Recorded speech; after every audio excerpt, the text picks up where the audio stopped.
In a world of floods of dodgy or fake information, where commercial imperatives push broadcasters and publishers driven by the profit motive to even further extremes, where the nation needs reliable sources of information that brings together common understandings of the condition of itself, we need public service broadcasting, particularly the BBC.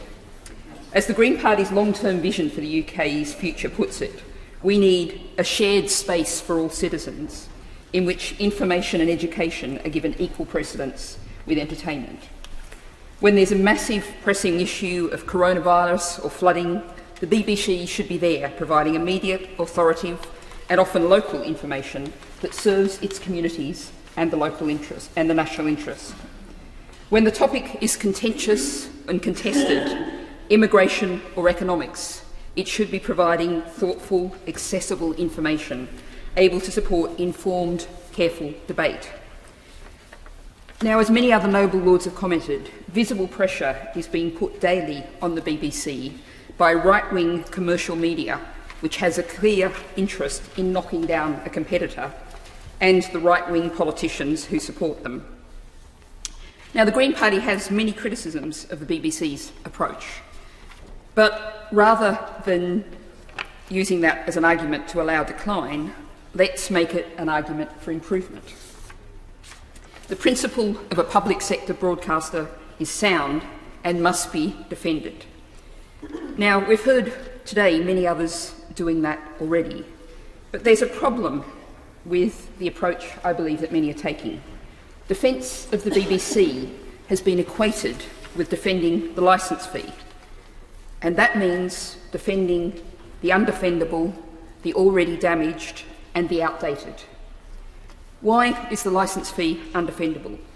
It's now officially classed as a tax, and it operates as a deeply regressive, flat poll tax, one that falls at exactly the same level on the poorest bedsit in Wigan or the largest mansion in Chelsea.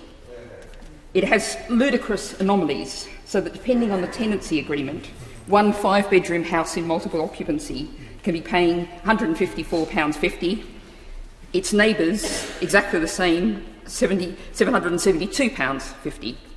It will also now fall on the over 75s who aren't in receipt of pension tax credit, a situation for which the government should be squarely blamed, not the BBC. And we know that many pensioners who are eligible for the credit, about 1.3 million households, don't claim it. They'll be forced to pay what they can't afford.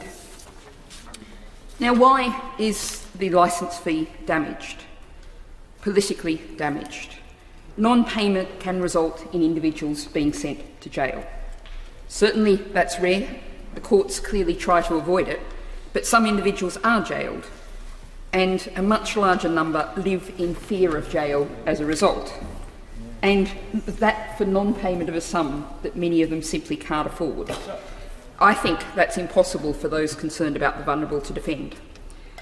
And finally, the licence fee is outdated. As the noble Lord Viscount Colville referred to, the whole media landscape is changing. Almost half of UK households now subscribe to a subscription video on demand, Netflix, Amazon TV and similar. And the very idea of the TV as a box in the corner or a screen on the wall that collects signals is going fast. By the time the current BBC charter ends in December 2027, we'll certainly be much further down this road.